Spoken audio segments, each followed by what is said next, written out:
Hey guys, welcome to 5 things you probably didn't know about Torbjorn. These, for the most part, won't change your playstyle, but I just think it's definitely important to know all of the little details about a character's kit. So this is that. Hope you enjoy. Number 1 is that when you die, you pick up your own scrap, and you pick up any and all scrap that lands near your little skull icon right there. So even if an ally dies near it, if an enemy, you'll pick up all the scrap. I just think it's interesting that the programmers didn't really program it in to turn that feature off, like that scrap is picked up near Torbjorn even after death. The next is something that people who have played Torbjorn for a while have probably noticed. It's that Torbjorn's hammer works based on when and where you click, not where the hammer lands. As you can see, because I'm clicking in front of the turret, I can walk away and the hammer will still hit. The hammer doesn't need to actually physically hit the turret. Now this is really useful actually because you can upgrade your turret or you can repair it even while a Pharah is shooting at it and you don't have to take that splash damage. Another implication of this is you might think that you can get a head start on your turret by clicking while the turret is building and having it so the hammer will land after it's done building, but this doesn't work. Because you started the click while it was building, it won't make any progress.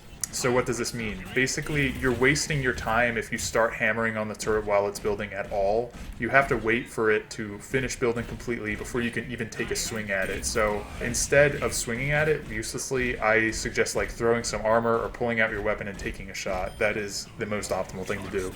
Number 3 is that because the hammer is based largely on when you click and not where the hammer lands, you can actually start the hammering animation and switch weapons and get a shot off and the hammer will still go through. You can see that here. Where I find that this is really useful is if there's someone getting really close to your turret, like a Reaper trying to take it out, you can heal it and take really efficient shotgun shots at the Reaper because you're taking advantage of that time that you're saving through the weapon switch system. Number 4, some people might consider a little obvious. It's basically that you are one of the tankiest characters in the game at max potential. Now, what do I mean by this? What I mean is, if you have your ult and a full thing of scrap, you have 200 health plus 600 armor. That is actually the tankiest of any character in the game. Now, this knowledge does actually change how you play in a good way, because you do realize that you have this really powerful shotgun and you have more health than somebody like Roadhog, and I start like taking Roadhogs on and killing them at that point, especially with the increased firing speed of Molten Core. Number 5 is all about positioning. The turret does have a bit of a turning animation.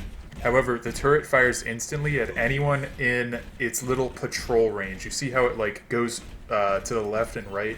It will fire instantly at anyone in that range. It's something like a 45-degree or a 90-degree angle. Now, what are the implications of this? Let's say that a team mainly comes from this way, but they can also flank that way. What you don't want to do is place a turret only facing this way, because you'll lose some efficiency in the angle that it shoots instantaneously. What would be better is to place it somewhere like here, because it has the maximum range to shoot instantaneously at anyone coming from that main spot or anyone flanking. Alright, well that is my list. Something I didn't like hearing upon launch of this game was like TF2 players saying, oh, characters have to be played exactly as the developers intended. There's no little things that you can do to get more efficiency out of them, like say turret jumping from the engineer in TF2. And as this list shows, I think that is completely incorrect. I'm willing to bet that there are definitely more little things that you can get out of Torbjorn, so let's develop this character together. Hopefully we can make him as beefy as possible. Alright, thanks for watching guys.